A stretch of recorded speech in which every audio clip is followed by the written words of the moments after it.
Welcome back, everyone. Today I wanted to talk about the decision by the Supreme Court and the fact that Barack Obama insulted and rudely insulted the Supreme Court during his State of the Union address the other night.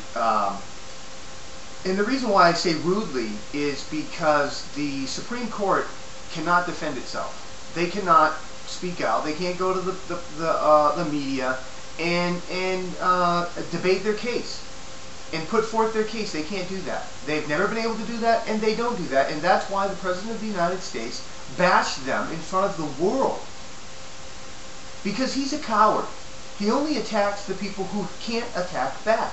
He attacks the banks. The banks can't attack back. I mean, seriously, can a man in an Armani suit come out and say, "Hey, this is unfair"? No one would take him seriously, and he knows this. This is a Marxist tactic to get people against the Supreme Court, and it's to create a true democracy so that it becomes mob rule, so that the people, the majority of the people, because that's what you get in a true democracy, the majority of the people will give Barack Obama the power to go over the Supreme Court, to go around the Supreme Court, to ignore the Supreme Court, and that's the bottom line. I was talking to a few of my friends here, conservative friends, that are actually appalled by the Supreme Court's verdict the other day, because a lot of them are Alex Jones followers, people who believe in this one world order deal, and I believe that there are elites in the world that are trying to take over. But the problem is you've got to look at it this way. Who's on your side in this Alex Jones deal? Who's against the corporations? Who's against the Supreme Court? Who's against the banks? Bernie Sanders. He's a socialist. But look at all the people who are on your side. Kucinich. All of these people are fighting against the banks and the corporations, along with the Alex Jones people. Can you not see that this is a reformation against the corporations? Can you not see that Bernie Sanders and all of these socialists in the government are backing the unions? They're giving carte blanche to the unions, unfettered access to politicians. I mean, what was his name? Andy Stern has been at the White House more than anyone. He is the president of SEIU, the largest union in the United States of America, and he's not done. He says it's going to be workers of the world unite. This is going to be a global union. Do you think that they're actually going to fight for the wages of Americans when they have a way to make these products that they're going to be making in other countries cheaper? Come on. Seriously. This is an attempt, the Alex Jones deal is an attempt to divide this country. To divide this country. I can't think of the word.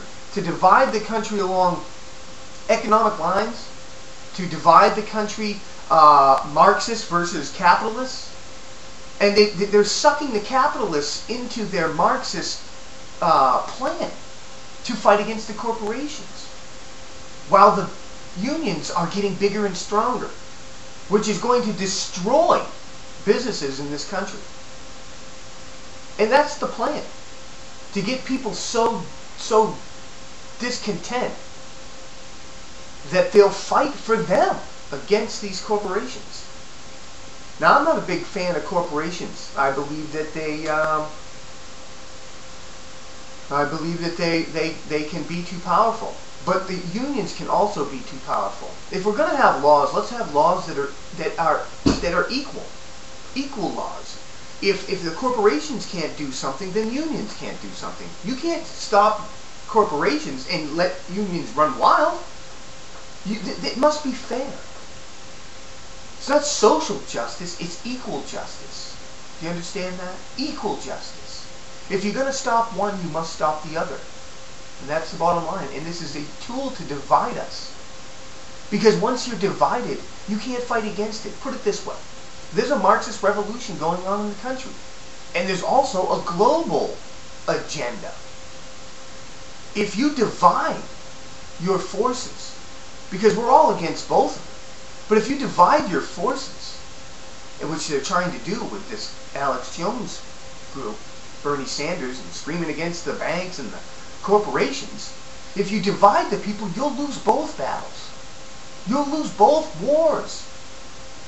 I say, come together. Fight the revolution that's happening in the United States of America, in its government.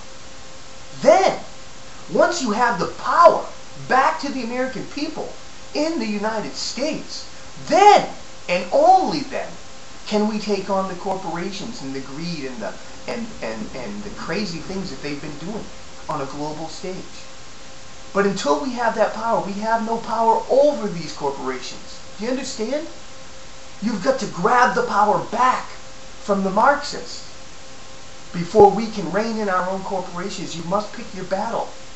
You must fight the first battle, which gives you the power. You can't go after private people. You can't go after corporations when you have no power. God bless America.